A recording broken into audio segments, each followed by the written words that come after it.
What's going on, everybody? I'm your host, Ben Ballion, back with another episode of the Sports Pod. And I gotta tell you, the Mets are making me believe again. They win Game 5 and live to fight another day. The offense broke out, and the pitching is lining up perfectly. I'll get into all of it on the other side of the intro. Hit it. DiVincenzo at three. Bang! Bang! Second strike. At the wall, he jumps. It's gone. He did it. He did it. Pete Alonso with the most memorable home run of his career. All right, let's get into this episode. Mets explode offensively, take this one 12-6, and we head back to LA. I said going into this series, Mets in 6 or Dodgers in 7. Well, it's gonna have to be Mets in 7 now, because they couldn't get the job done in New York. And honestly, for those 2 games in New York, and going back to the whole year for a second, the Mets, they played smart. Mendoza pushed all the right buttons, formatted and sent out very talented lineups with the roster he had, and the players performed. And that was their formula. They were smart and they were talented. And then once we got into games 3 and 4, the Mets were not smart. They did not deploy strong enough lineups. They played some guys that they shouldn't have, to say the least. JD Martinez. He should have been playing flat out. That's the bottom line. Alvarez, he wasn't good enough. He was gonna play. Mendoza wasn't gonna sit him. And for Met fans to boo in the National League Championship Series, that is unacceptable. We are baseball fans. Our team has brought us to the National League Championship Series for the first time in 9 years. And you're going to boo them? That's ridiculous. Nobody's going to want to play at Citi Field and in Queens if that's how fans are treating them. Flat out. Let me get back to the positive, though. There's a lot of positive to go around in this one. I mean, first off, the offense. I mean, they finally broke out, hitting with runners on base, not going up there, swinging 3 times, and walking back to the dugout. In fact, there were 0 Mets that struck out tonight. Awesome. Francisco Alvarez going to right field, getting a base hit to left field on a pitch that was middle in. Awesome. Jesse Winker. Why is he not playing every day? Mendoza, please explain.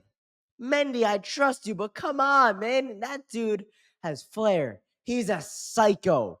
He deserves to be DHing for your New York Mets every single day. No questions asked.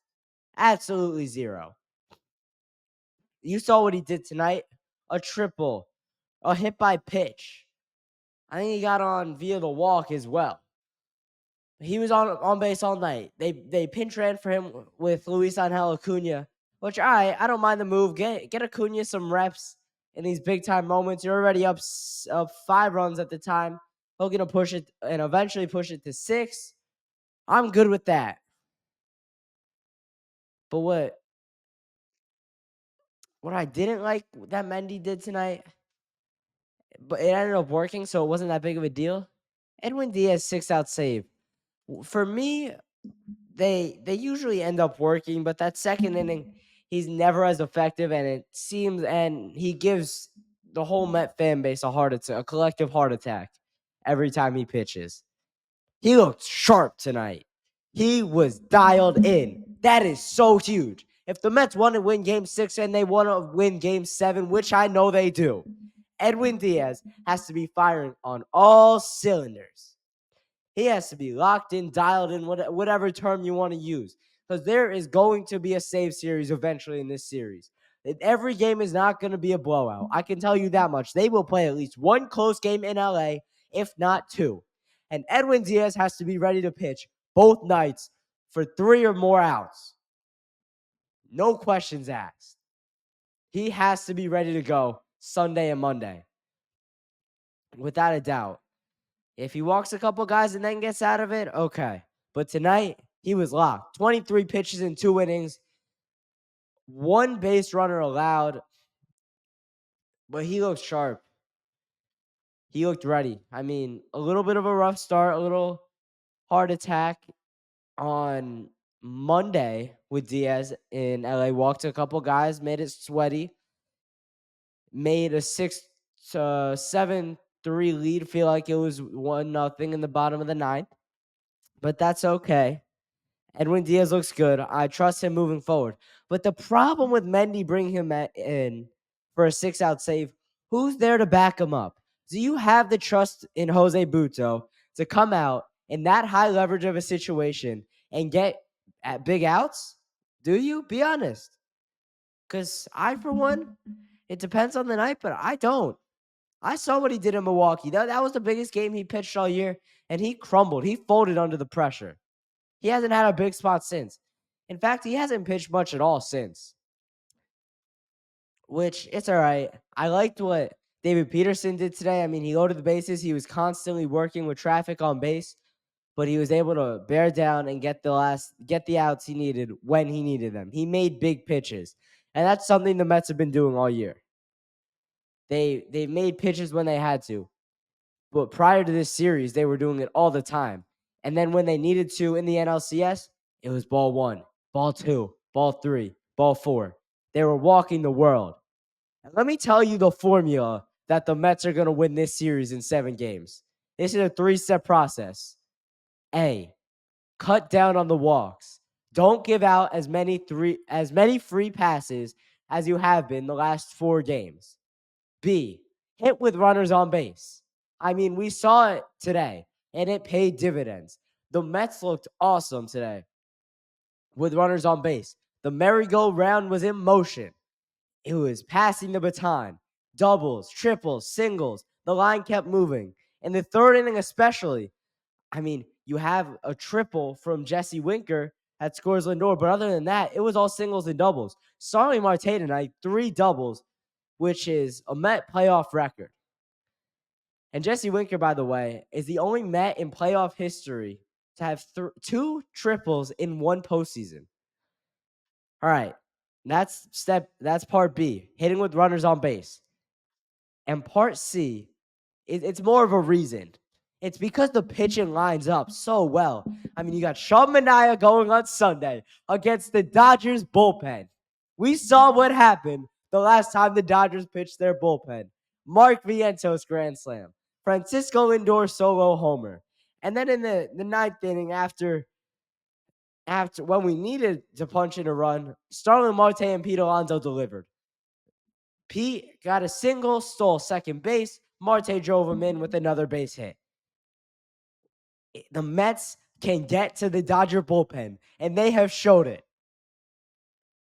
And then on Monday, in a potential Game 7, Yoshinobu Yamamoto on the mound against what I would assume is going to be Luis Severino. That's who I'm leaning towards.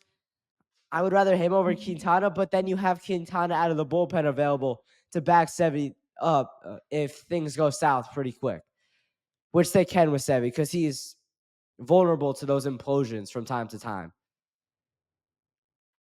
I just don't think that Yamamoto is going to be able to pitch make 2 starts in elimination games with his back against the wall and deliver 2 times in a row. I mean, the Mets, they didn't look good against him on Wednesday at Citi Field, but I think they're going to get back. And I think the second time through the rotation is going to be different. It started tonight with the Mets tattooing Jack Flaherty, only allowed him to get 3 innings into the game.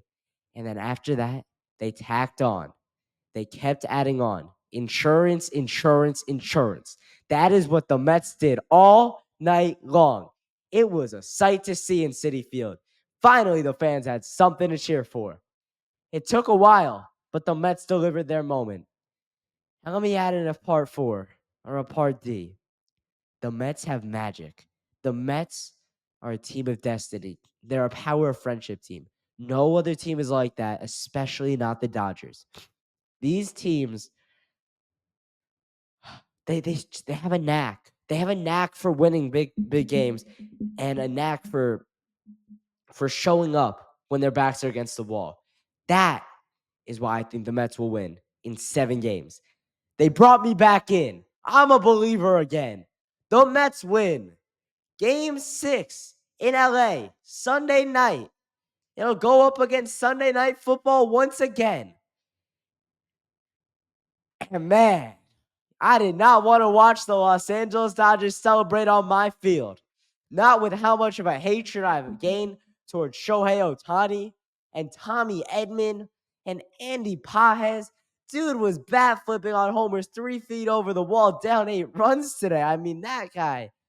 Oh, Freddie Freeman. I don't mind Mookie Betts as much, but still, especially Freddie Freeman and Tommy Edman. I don't know why. They just make me mad. Only 2 more games. We're gonna have to listen to Joe Davis and his Ohtani. Joe Davis averages 15 OPMs a minute. OPMs, Ohtani's per minute. That's how much he talks about Ohtani. It doesn't matter though. The Mets are 3-2. The Mets are gonna come back. The Mets are gonna win in Game 7. I believe it. You gotta believe. I think they at least win Game 6. Game 7, I'm still up in the air on. But Game 6, I think, is a win for the Mets. It's all about the Mets, baby. They unlocked a new grimace, a new gimmick. It was Rizzler night out at Citi Field. It doesn't end with the gimmicks. They work. You had the Temptation singing My Girl. The OMG concert sparked a winning streak, as have all of these gimmicks. We'll see where this one takes us. But for now, I've been Ben Ballion. Make sure you follow, like, subscribe. All my socials are linked in the description below. And keep it locked with the Sports Pod.